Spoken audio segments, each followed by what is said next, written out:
The following program does not necessarily reflect the opinions and viewpoints of the staff and management of this station. Welcome to the wonderful world of seniors, the best of all worlds. You now have the time, resources, and ability to enjoy what you have worked for all your life. So let's explore the many possibilities available to seniors on Senior World Radio. Senior World Radio is your source for senior citizens-related topics, information, and entertainment. Now, here is your host of Senior World Radio, Glenn Howard.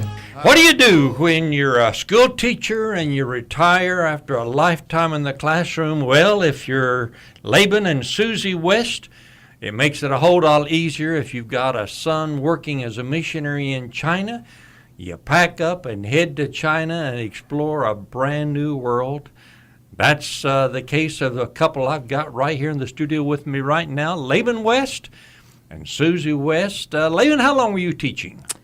I taught in a private Christian school for 17 years, and then I have 19 years in Oklahoma City Public Schools teaching elementary music.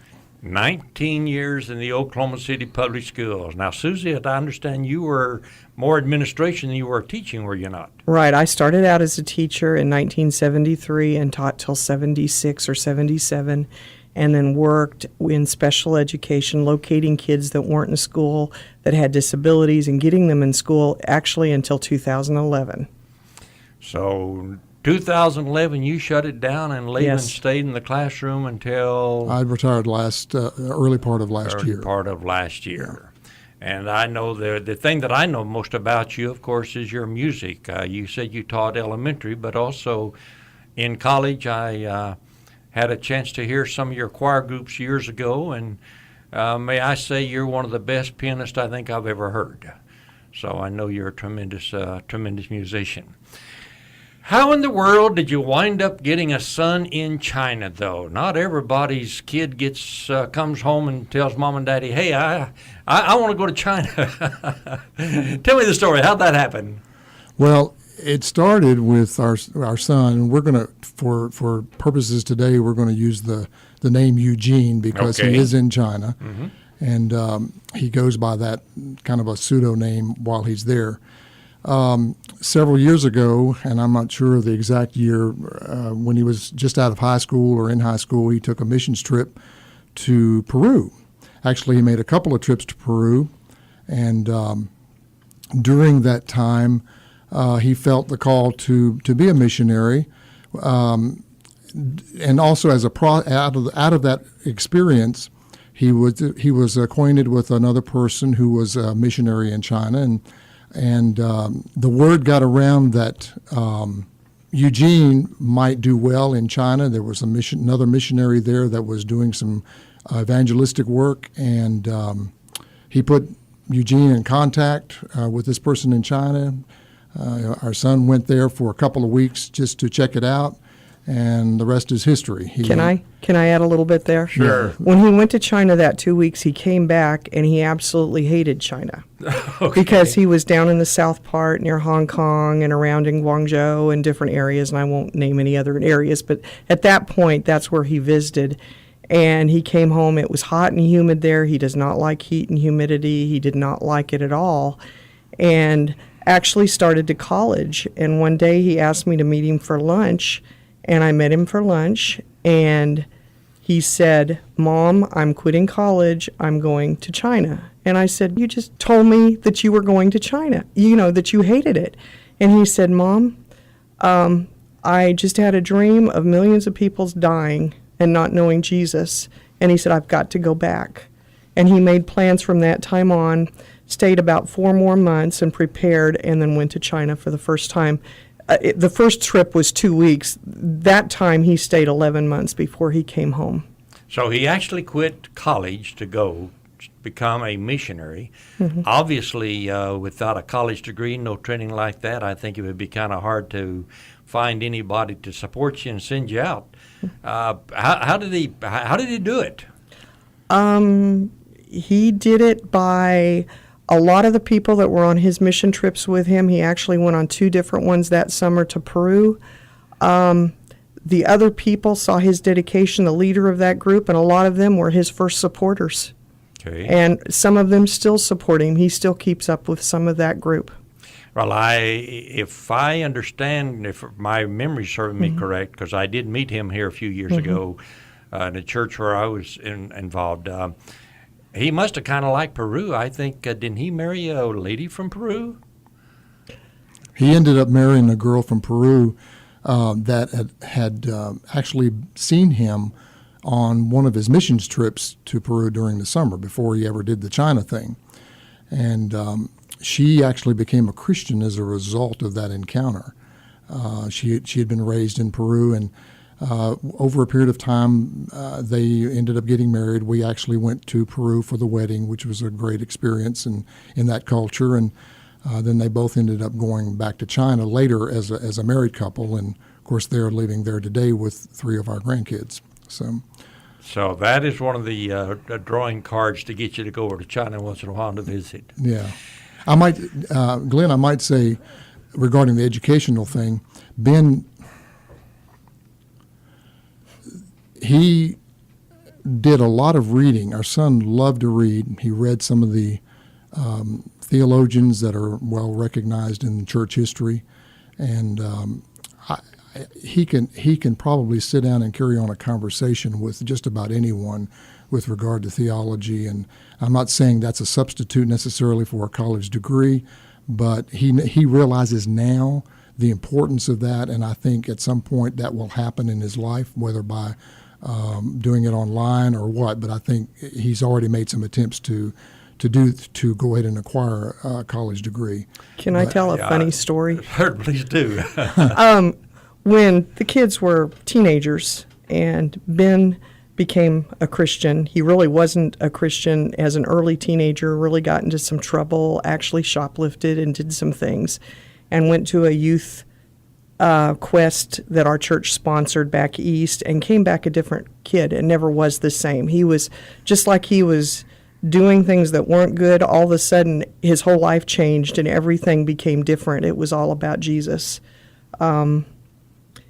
We used to check the kids' computer use because as parents, responsible parents, you have to check and see what your children are doing on the computer. And particularly if you're in the schools and you know what's going on.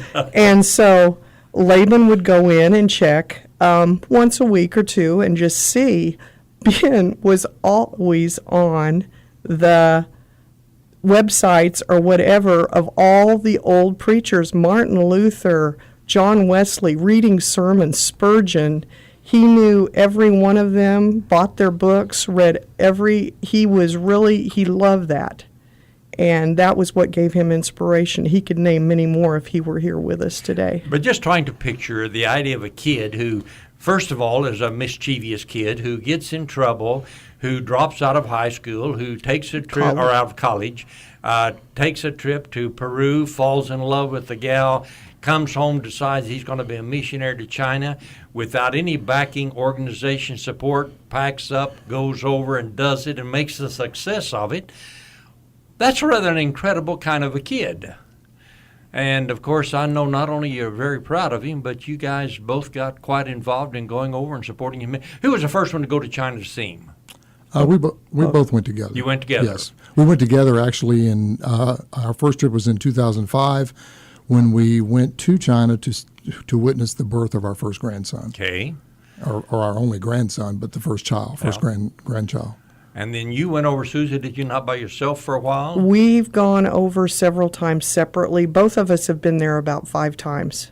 And actually, you've been one up on me now because you went when you went to Nepal and Bangladesh. So he went on a mission trip, and Ben booked him through China, of course. Okay, now your son, of course, went over legally as a school teacher, I think, and was working, teaching school for a time. Mm-hmm. Tell me a little bit about some of the process when he started getting involved, trying to get.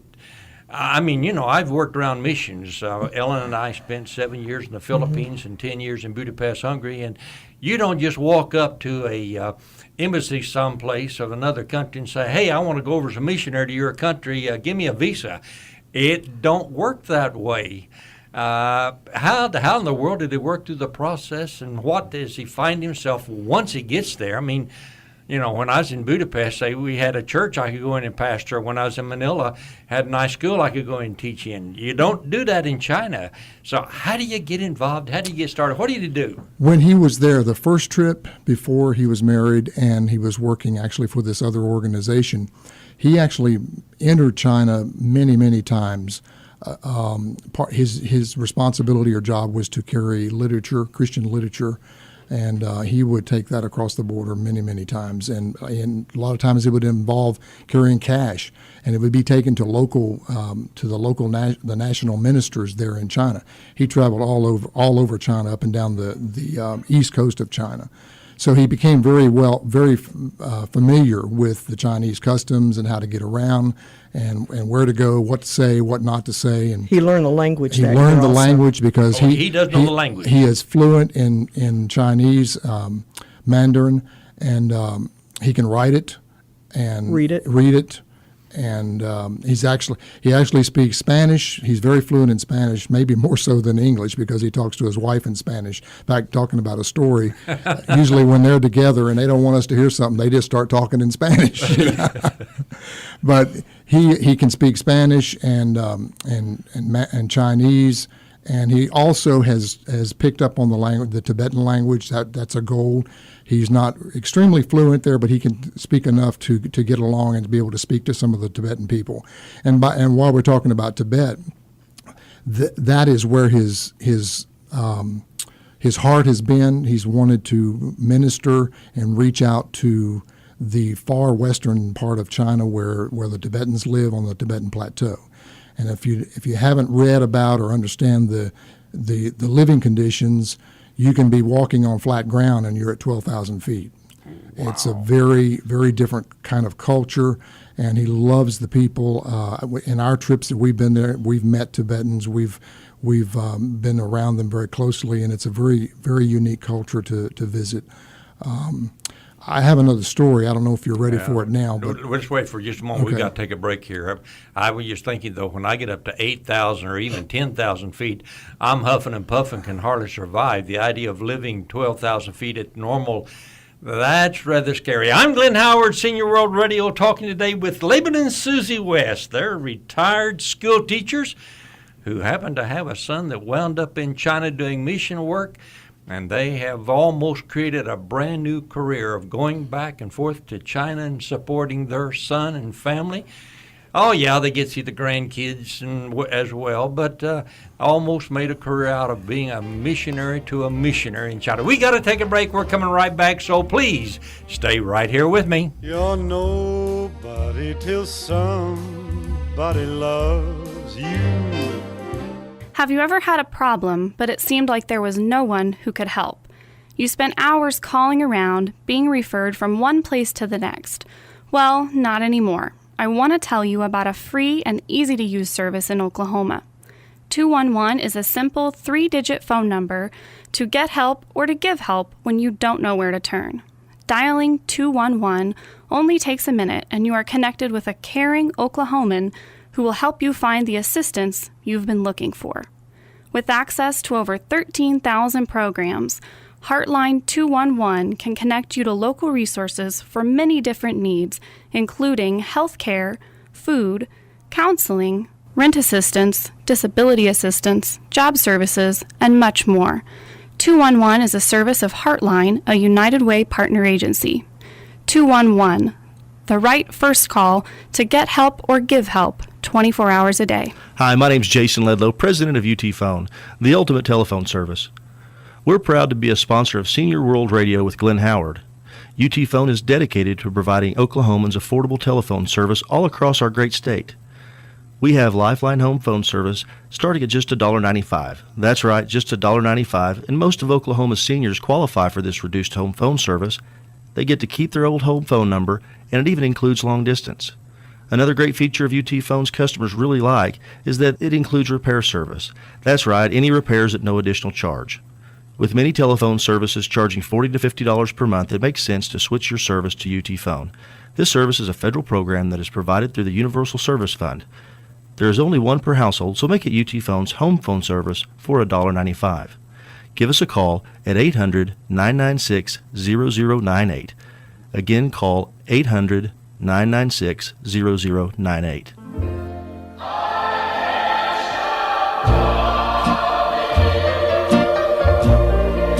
I've made up my mind. Welcome back to Senior World Radio. I'm Glenn Howard, visiting today with Laban and Sussy West. Laban and Sussy are retired school teachers right here in the Oklahoma City school system. And to make life a little bit more exciting, they had a son, went over to China, started doing mission work, and they found themselves pack mules hauling materials and supplies back and forth to China to be with kids and grandkids.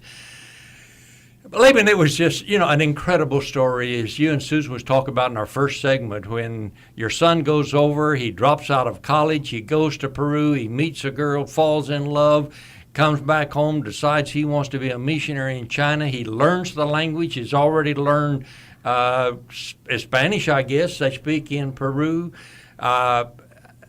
Gets involved there. That is one incredible story, and I know you guys are just as proud as you can be of all the things that he's been doing. Talk a little bit more about the actual kind of things that he does and that you do. I don't know, have you been able to involve your music in his work over there any, or Chinese music is quite different than what you taught in the Oklahoma City school system? What's it been like? When you mentioned the music, actually about 3 years ago when I was teaching with Oklahoma City, I was afforded the opportunity to go. I was given a grant to travel and to do a music study. And it wasn't necessarily a Christian thing, but it was a time that I got to go and visit some music festivals in China. I actually got to go to what they call tea parties, and we sat down and they were playing certain instruments like the erhu, what we would call a dulcimer. It's a Chinese dulcimer, and actually I had a chance to sit down and play the dulcimer a little bit. I picked it up a little bit, played with the group. So that was a lot of fun, but that was in conjunction with a school function or a school grant that was given to me to go, and it was very informative. In fact, I used much of that information when I came back and was teaching teaching music in the elementary school. As far as our son and his daily routine and ministry, in China, it's hard. You cannot go out and preach on a street corner. You certainly don't go on the radio and announce an evangelistic service down the corner. You cannot. It is not legal to pass out literature, Christian literature. You can establish relationships. You can go out and you can talk, and our son has done this many times. You can strike up a conversation with someone on the street, in a restaurant, in a taxi cab. And can they pass out literature, the Chinese people, in some of those areas? I know when I went to Budapest, of course, we had several people in our church who was smuggling literature over into Romania. And of course, if we got caught doing it, we'd be thrown in jail. But the Romanian people themselves many times could get away with.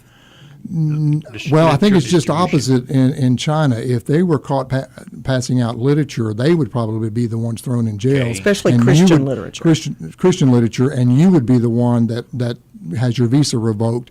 And in fact, this just happened to our son recently, where, without going into great detail, the police confronted him, and he had been distributing or had some literature in his possession. Actually, they didn't find him or catch him passing out the literature. He had it in his possession, and they revoked his visa for almost immediately. They gave him 15 days to leave the country.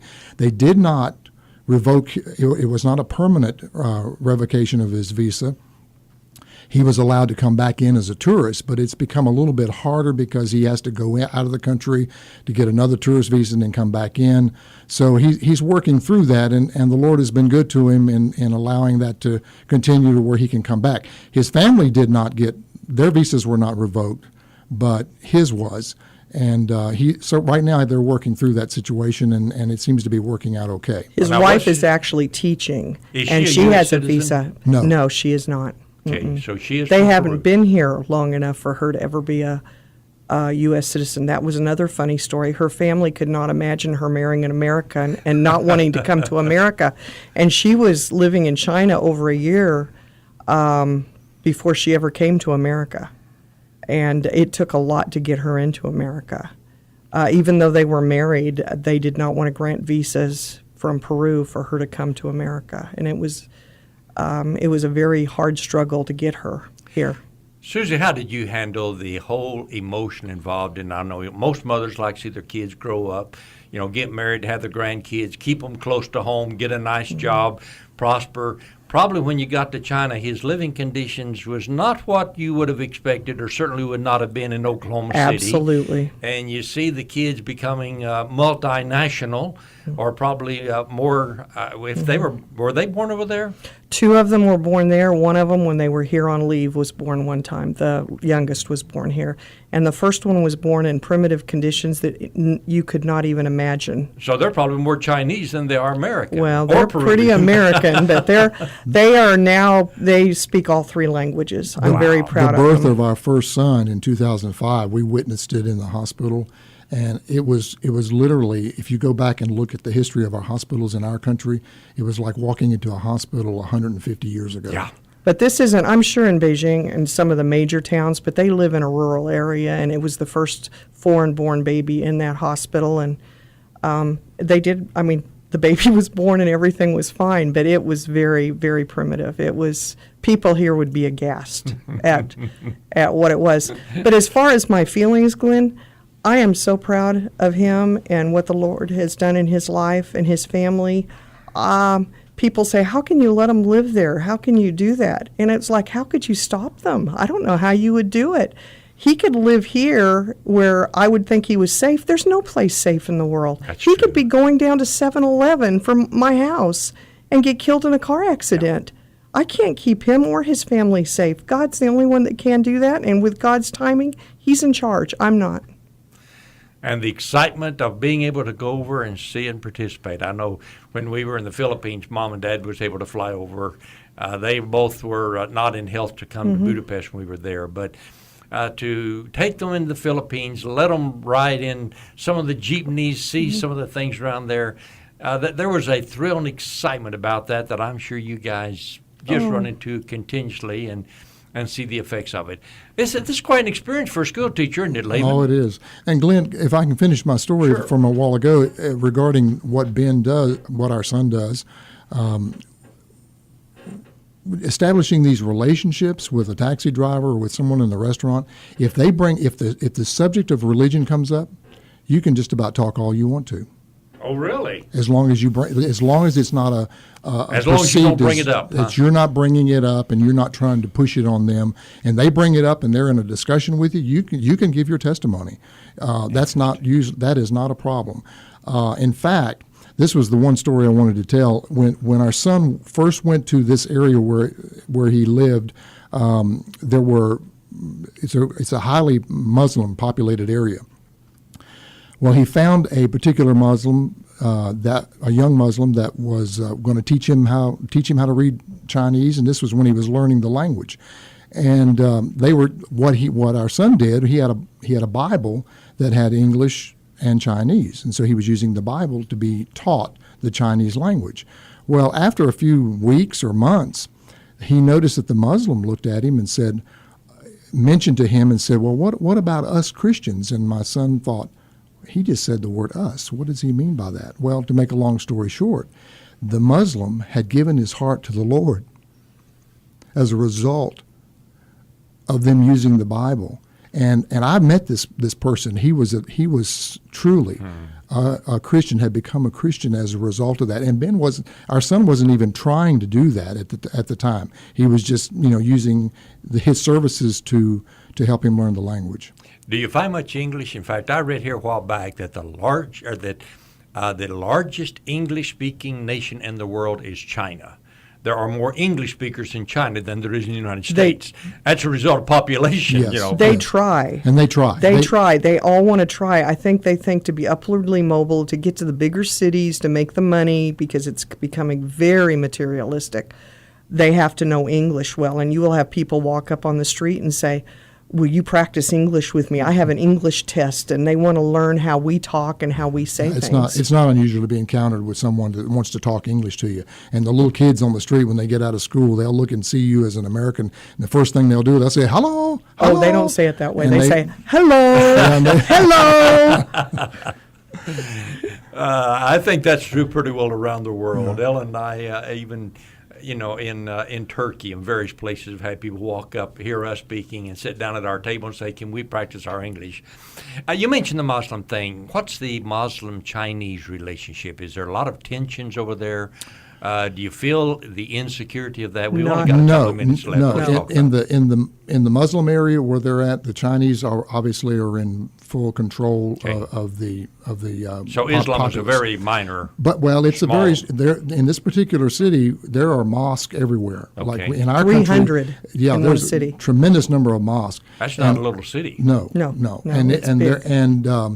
There's, as far as we know now, in far western China, you probably heard on the news, there are some conflicts with regard to the Uyghur people. The Uyghurs and a certain minority group in China, and some of that may have some Muslim influence possibly, but it's way far in the far western district of China. It's not anywhere near where our son. The Muslim people where he lives in the actual town or where he used to live or near his area have been there since the 13th. It's the end of the Silk Road, and they've been there since the 13th the Chinese century. Give them freedom of religion. They're very because Chinese. They consider them an indigenous people to that area, that country. Interesting. Susie, I'll tell you what, I wish we had a whole hour for this because this is just a fascinating study. Obviously, anything involving overseas and languages and all that. They always make all these jokes about if you speak 3 languages, you're trilingual. If you speak 2, you're bilingual. If you speak 1, you're an American. Unfortunately, we found that kind of true around the world. I was in Wycliffe here just a while back for a conference and, talking with people who know 12, 15, 18 different languages and are creating them. Just amazing what they do. But it's so exciting, and I can't think of anything more exciting to do when you retire from teaching school than to go to China and watch your son and see what all they're doing and getting involved in yourself. I think it's absolutely incredible. And I appreciate so much your coming in to share with us today. Thanks so much, and I just wish you the very best and hope that things work out well for him and his family, and they just have a great time. I'm Glenn Howard, Senior World Radio. We've been talking to Laban and Susie West, Oklahoma City school teachers who retired and decided it was a whole lot more fun going overseas to watch kids and grandkids in China being missionaries on the field. Hey, we got to go. So good to have you with me. Come back, join us again this same time next week. Until then, be kind to everybody you meet. Do something good for somebody, especially yourself. We'll see you next week. Bye-bye now. I'm on the top of the world looking down on creation, and the only explanation I can find is the love that I've found ever since you've been around. Your love's put me at the top of the world.